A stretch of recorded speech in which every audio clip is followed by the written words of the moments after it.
자, 우리 이 기도 제목으로 하나님 말씀을 기억하고 오늘도 승리하면 좋겠습니다. 한번 기도 제목 따라 하시겠습니다. 하나님의 긍휼을 구하는 뻔뻔한 기도로 다시 하나님과의 관계를 회복하게 하소서. 아멘. 우리는 살다 보면 뻔뻔하다는 말을 씁니다. 아, 그 사람 참 뻔뻔하다. 어떤 사람이 잘못하고도 부끄러움을 모르고 행동할 때 뻔뻔하다는 말을 하지요. 특별히 빌린 돈을 계속해서 갚지도 않으면서 아무렇지도 않게 또 돈을 빌려달라고 하면 그 사람 뻔뻔하다고 말하지 않습니까? 그래서 사람은요, 뻔뻔한 사람을 잘 상대해 주지 않아요. 한두 번 받아주다가 아예 멀리 하게 됩니다. 그러나 하나님은 뻔뻔한 사람이라도 하나님께 회개하고 다시 나오면 상대해 주세요. 이것이 하나님의 긍휼하심입니다. 오늘 본문에 나오는 예레미야 기도는 매우 뻔뻔한 기도처럼 보여집니다. 저는 이 예레미야의 기도를 하나님의 긍휼을 얻는 뻔뻔한 기도라고 말하고 싶어요. 1절을 보겠습니다. 여호와여, 우리가 당한 것을 기억하시고 우리가 당한 치욕을 살펴보옵소서. 여러분, 이 기도만 보면 이 기도는 매우 훌륭한 기도처럼 보여요. 하나님 의지해서, 하나님, 우리가 고난당하고 있습니다. 기억해 주세요. 우리가 치욕당하고 있습니다. 살펴주세요. 라고 하는 올바른 기도입니다. 그런데 사실은 이런 기도를 할 만한 그러한 상황이 아니에요. 하나님께 죄짓고 하나님을 떠나고 하나님 외에 우상숭배 해놓고 그러고 나서 고통당하고 치욕당하면서 하나님, 우리가 당한 고통을 보세요. 우리가 당한 치욕 좀 살펴주세요. 뻔뻔한 기도입니다. 왜 유다 백성들이 이렇게 이방 나라인 바벨론 나라에게 고통을 당하고 치욕을 받습니까? 유다 백성들이 하나님을 스스로 떠나 자기 마음대로 죄를 짓다가 하나님의 진노와 심판을 받아서 예루살렘 성과 성전이 파괴당하고 백성들이 가진 것을 다 잃어버리고 포로로 잡혀가서 노예로 비참하게 사는 그런 고통과 치욕을 당하게 되었습니다.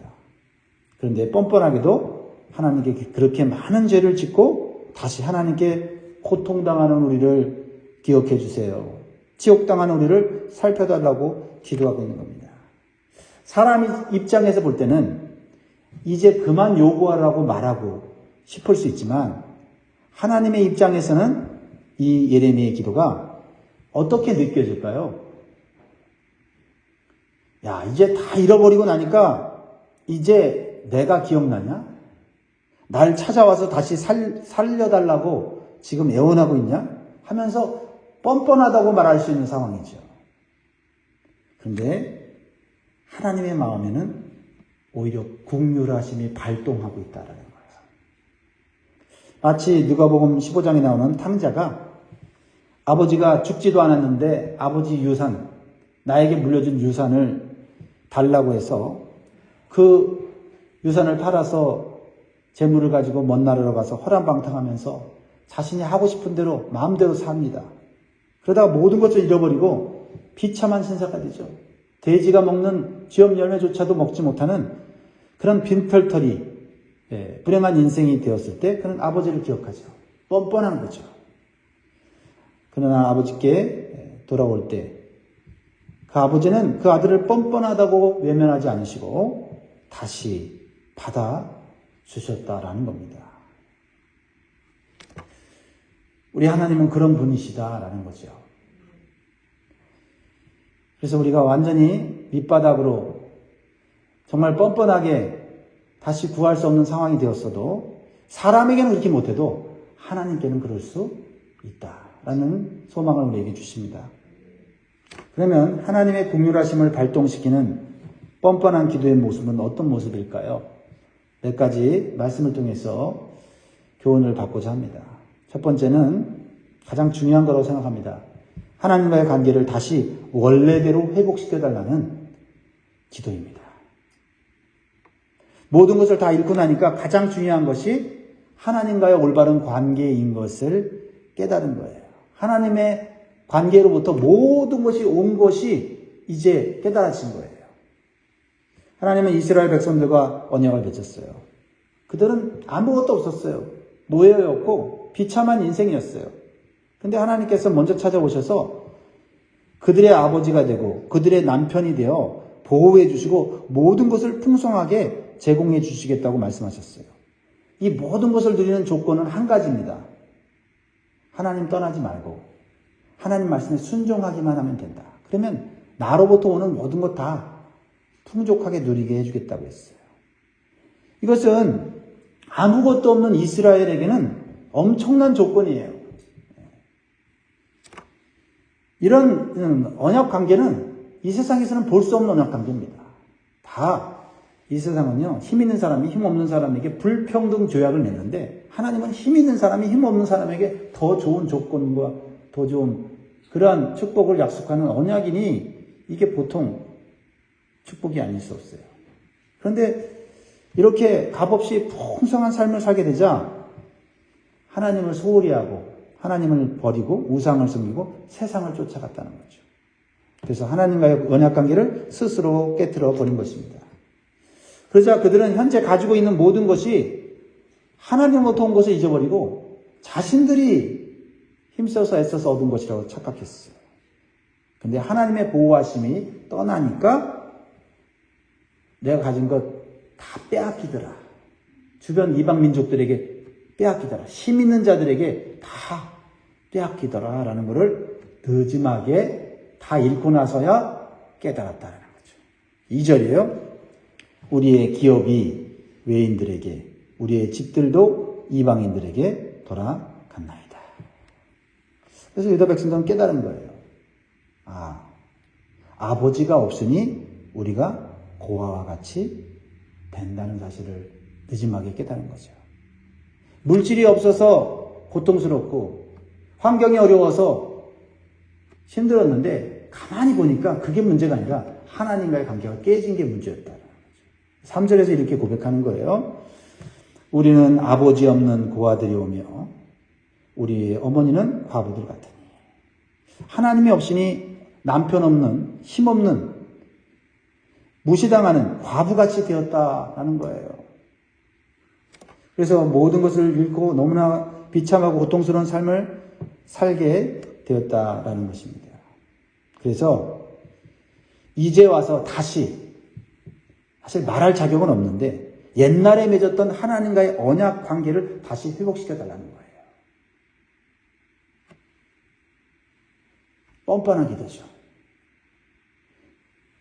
만약 그저 물질이 없어서 삶이 좀 고통스러우니까 하나님 물질만 다시 회복시켜 주십시오 라고 기도했다면 이것은 진짜 잘못된 기도예요. 이것은 아직도 정신 차리지 못하고 범죄하는 거죠. 하나님 앞에. 그러나 그들이 물질이 없어지고 삶이 어려워지고 모든 것을 다 잃고 나니까 그들은 그래도 깨달은 거예요. 하나님 기억하면서 하나님과의 원래 관계 그거부터 회복시켜 주십시오. 그렇습니다. 하나님과의 관계를 회복시켜 달라는 기도가 첫 번째, 이거 하나님의 긍휼하심을 발동시키는 기도인 줄 믿습니다. 오늘 다시 한번 우리가 그저 물질이 없어서 내 삶이 고통스러워서 하나님 도와주세요가 아니라 내가 하나님과의 관계가 잘못되어서 온 고통은 아닌가 생각하면서 하나님과의 원래 관계 다시 회복시켜 주십시오. 기도할 수 있기를 바랍니다. 두 번째로 하나님의 긍휼을 얻는 뻔뻔한 기도는 우리가 지금까지 하나님께 받은 것이 당연한 것이 아니라는 것을 깨닫는 기도예요. 4절 봅니다. 우리가 은을 주고 물을 마시며 값을 주고 나무들을 가져오며. 예전에는 물을 값없이 마셨어요. 산에 있는 나무들의 열매들도 값없이 따먹었습니다. 그러니까 값없이 물을 먹고 값없이 나무들의 열매를 따먹으니 그게 당연하게 느껴지죠. 그거는 아주 자연스러운 일이에요. 그런데 이방인들에게 모두 뺏기고 나니까 어떻게 해야 돼? 다 돈을 주고 물을 사야 돼. 값을 치러야만 다 얻을 수 있는 거예요. 그제야 깨닫는 거예요. 유다 백성들이 그동안 누리고 즐기고 사용했던 것이 당연한 것이 아니었다라는 거예요. 하나님께서 하나님의 백성에게 은혜로 다 주신 것인데, 그래서 모든 것을 값을 치르지 않고 풍족하게 살아온 것인데, 그런데 그들은 그것을 망각한 거죠. 저도 예전에 생수를 돈 주고 판다는 것을 처음 경험했을 때, 그때 굉장히 참 이상하더라고요. 야, 이 사람들 물을 가지고 장사를 하네? 물을 병에다 담고 이 병에 있는 물을 값을 치르게 하는 거예요. 그랬을 때, 그때 참, 우리가 먹는 그 물도 인간들이 오염시키고, 인간들이 자연을 파괴하니까 결국 물이 귀해져서, 값을 치르고 먹어야 되는 거예요. 하나님이 값없이 우리에게 주셨는데 우리가 그것을 관리하지 못하고 그것을 소홀히 하고 우리가 마음대로 사용하다 보니 결국 손해는 누가 나요? 우리가 나는 거예요. 하나님께서 은혜를 주신 것을 우리가 당연한 것으로 여기는 것이 아니고 하나님께서 우리에게 이미 값을 치르고 주셨다라고 하는 생각을 하고 받으면 우리는 참 감사할 것들이 많이 있습니다. 무엇보다도 우리가 교회 나와서 예배하고 기도하고 찬송하고 봉사할 수 있는 거, 이거 우리가 능력이 있고 은사 있어서 하는 것 같아도 하나님이 이미 예수 그리스도를 통해서 엄청난 희생의 값을 치렀기 때문에 우리가 예배할 수 있고 기도할 수 있고 하나님의 은혜를 감사하며 봉사할 수 있는 것인데 우리를 깨닫지 못하니 우리가 교만해지고 우리를 자랑하고 또 우리가 하나님 앞에 하나님의 그 은혜를 망각하며 살아가더라 이 말이죠. 유다 백성들은 모든 것을 다 읽고 나서야 그것을 깨달은 것입니다. 그러나 그것이 하나님의 긍휼을 발동시켰다는 거죠. 모든 것이 당연한 것이 아니라 하나님의 은혜였구나.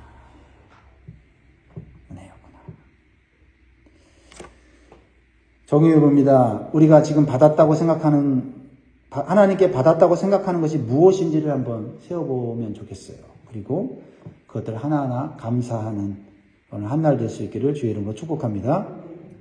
세 번째로 하나님의 긍휼하심을 얻는 뻔뻔한 기도는 사람의 도움을 받으면 얼마든지 살 수 있다고 착각한 것을 회개하는 기도예요. 자, 6절 보세요. 유다 백성들이 누구를 의지했습니까? 우리가 애굽 사람과 아수르 사람과 악수하고 양식을 얻어 배불리고자 하였나이다. 유다 백성들은요, 세상 나라의 모습을 보고 착각했어요. 좀 더 강한 나라를 의지하고 도움을 구하면, 그들과 좋은 동맹관계를 맺으면 자신의 안전과 행복이 보장되는 줄 알았어요. 그래서 그 당시에 좀 강했던 애굽과 아수르 나라와 정치적으로 동맹을 맺고 서로 도움을 주고 받았습니다. 그런데 더 강한 바벨론 나라가 나타나니까 아무도 도와주지 않는 허망함을 경험하게 되었다라는 거죠. 여러분, 우리 인생도 그래요. 사람을 의지하고 사람의 도움을 받고 사람과 좀 더 힘 있는 사람과 동맹을 맺고 그렇게 살아가다 보면 때때로 일이 잘 되고 또 승진도 하고 또 모든 것이 형통하게 되는 것처럼 느껴집니다. 그러나 세상의 원리라는 것은 강한 자가 나오면 더 강한 자가 나오게 돼 있고 그 더 강한 자에 의해서 자기 편이 아닌 사람은 결국 내동댕이 치게 되고 결국 잘못된 줄을 댄 사람들은 낙동과 오리알처럼 돼버려 허망한 인생을 살더라 이 말이죠.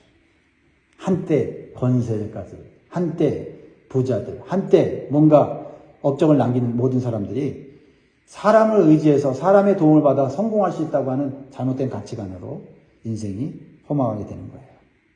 그래서 결국은 사람에게, 나보다 강한 사람에게 목이 눌려서 숨을 제대로 쉬지 못하는 고통의 상황을 경험하게 됩니다. 이것이 이스라엘 백성들이 경험하고 있는 거예요. 5절 보세요. 우리를 뒤쫓는 자들이 우리의 목을 눌러싸우니 우리가 기진하여 쉴 수 없나이다. 강한 애굽과 아수르를 의지하고 그들에게 도움을 구하면서 살았더니 더 강한 바벨론 나라가 나타나서 목을 누르고 숨을 쉴 수 없는 상황에 처하게 되더라라는 겁니다. 사랑하는 성도 여러분, 우리가 편하게 숨을 쉬고 살아갈 수 있는 것이 하나님의 보호하심이 있기 때문임을 우리는 날마다 기억하고 감사할 수 있기를 바랍니다. 오늘도 호흡할 수 있는 것, 하나님이 우리를 보호해 주시고 막아 주시기에 우리가 호흡하며 살아가는 줄 믿습니다. 네 번째로 하나님의 긍휼하심을 얻는 뻔뻔한 기도는 하나님의 지배를 받지 않으면 마귀의 지배를 받는 고통을 당해야 한다는 것을 깨닫는 기도예요. 하나님 지배를 받는 게 귀찮고 불편하고 힘들어서 내 마음대로 살려고 뛰쳐나갔더니 내 마음대로 사는 게 아니라 마귀의 지배, 죄의 지배를 받더라 이 말이죠. 8절 봅니다. 종들이 우리를 지배하며 그들의 손에서 건져낼 자가 없나이다. 자, 유다 백성들은요, 하나님의 지배를 받는 것이 어느 순간에 답답하게 느끼고 불편하게 느끼게 되었어요. 왜냐하면 하나님의 율법의 말씀이 사실 우리의 본성과는 좀 맞지 않거든요. 그렇죠? 어떤 거는 뭐 우리가 쉽게 말씀에 순종할 수 있지만 어떤 말씀은 우리의 본성과는 맞지 않아요. 그래서 그 말씀 계속 순종하려고 하면 불편해. 몸이 불편하고 마음이 불편하고 또 제한되는 게 많고. 그렇죠? 우리가 예수님 믿을 때 얼마나 참 기쁨이 큽니까? 근데 시간 지나면서 예수님이 요구하시는 그런 거룩한 삶을 살려고 하면 불편하잖아요. 하나님 말씀이 나를 얽어매는 것 같고 세상 사람들은 막 자유롭게 사는 것 같고 그들은 정말 자기 마음에 있는 생각을 마음대로 펼치며 사는 것 같고 그래서 그 삶이 참 보기 좋고 나도 좀 자유롭게 살면 안 될까? 예수 믿는 게 왜 이렇게 제한된 게 많지? 근데 사실 그게 행복인 거를 타락하고 통제하는 법이 없는 인생을 살아가는 사람들이 나중에 느끼게 되죠. 하나님 말씀대로 사는 것이 복을 누리는 삶인데 육신의 죄성과 정욕과 싸워야 하기 때문에 괴롭게 느껴질 수 있다. 그래서 유대 백성들은 이방인들처럼 자유롭게 사는 삶을 동경하고 육신의 정욕대로 마음대로 살다 보니 즐겁고 재미가 있었어요. 그런데 그것이 자유가 아니라 또 다른 죄의 종이 되어 마귀의 지배를 받는 삶이었다라는 겁니다. 이제 깨닫고 하나님의 지배를 받고 싶어요. 뻔뻔한 기도를 하고 있는 거예요. 하나님의 백성으로서 거룩한 삶을 사는 것보다 훨씬 고통스럽고 비참한 노예로 살게 되는 것이 바로 죄의 지배, 마귀의 지배를 받는 삶이라는 거예요. 이것을 9절부터 14절까지 기록되어 있는데 어린아이부터 노인들까지 당하는 고통과 치욕을 아주 신랄하게 기록되어 있어요. 무엇을 의미합니까? 우리가 하나님의 종이 되지 않으면 마귀의 종이 되어서 더욱 고통을 당하면서 산다는 거죠. 이것이 이 세상 사람들의 어리석고 비참한 삶인 것을 우리는 빨리 깨달아야 돼요. 부러워하면 안 됩니다. 적용해 봅니다. 하나님 말씀대로 사는 것이 불편해서 적당하게 내 마음대로 살려고 하는 생각은 없는지 한번 살펴보아야 되겠습니다. 그것이 진정한 자유가 아니라 오히려 죄성과 마귀의 지배를 받는 불행한 삶으로 어둠 속으로 들어가는 것이고 죄에 묶이는 것임을 깨닫기를 바랍니다. 마지막 하나 더 살펴보자면 하나님의 긍휼하심을 얻는 뻔뻔한 기도는 내가 당하는 고통과 고난이 하나님의 징계임을 인정하고 회복시켜달라는 기도인 것입니다. 사실 죄 때문에 고통당하고 죄 때문에 대가를 치르면 아유 마땅합니다 하고 그냥 죽어야 되는데 죽으면 얼마나 허망합니까? 그러니까 하나님 내가 죄 짓고 고통당하는 거 맞습니다. 근데 하나님 불쌍히 여기셔서 회복시켜 주세요 라고 기도하는 거죠. 7절에 보면 우리 조상들은 범죄하고 없어졌으며 우리는 그들의 죄악을 담당하였나이다. 조상 때부터 계속해서 범죄했는데 그 죄를 또 자녀 세대들이 이어받았어요. 지금 이 죄로 말미암아 고통당하고 있는 거죠. 그래서 죄를 인정하는 거예요. 회개하는 거예요. 하나님은 죄를 인정하고 회개하면 다시 회복의 길을 열어주세요. 그 회복의 길은 사람에 따라서 정해진 시간이 다른 것 같아요. 죄의 정도에 따라서. 또 그 사람이 빨리 그 죄를 깨닫고 끊어버리는 속도에 따라서 하나님의 그 회복의 시간은 길어지거나 짧아지죠. 이스라엘 백성들에게는 70년의 회복의 시간이 걸렸어요. 중요한 것은 회복되었다는 거죠. 그래서 그들은 하나님을 향한 기도의 끈을 끝까지 놓지 않았다는 거죠. 1절. 그래서 오늘 1절을 보면 우리가 알 수 있어요. 이제 여호와여 우리가 당한 것을 기억하시고 우리가 받은 치욕을 살펴보옵소서. 그래서 다시 바벨론의 포로에서 회복되어 1차, 2차, 3차로 예루살렘에 돌아오게 돼요. 여러분 1차로 돌아오는 사람, 2차로 돌아오는 사람, 3차로 돌아오는 사람 하나님이 정하신 계획대로 가는 거예요. 여러분 우리는 그저 남과 비교하지 말고 내가 아직 미성숙하고 부족한 그러한 연약한 모습들을 하나님 앞에 맡기고 하나님께서 연단하시고 하나님께서 또 불러 우리를 새롭게 하셔서 깨끗하게 하실 것을 믿고 우리는 기다리고 인내하고 나아가야 될 줄 믿습니다. 1차로 해주시면 좋겠죠. 그러나 2차, 3차로라도 해주시면은 우리는 하나님 안에서 다시 모든 것을 회복하고 하나님 안에서 참된 자유와 평강을 누리게 되는 줄 믿습니다. 오늘 우리는 뻔뻔하게 구해야 되는 하나님의 긍휼이 무엇인지를 살펴보았습니다. 그러므로 오늘도 나의 죄와 허물을 발견하고 회개하며 하나님과의 관계를 다시 회복할 수 있는 그러한 간절한 기도가 있기를 주의 이름으로 축복합니다. 기도하겠습니다.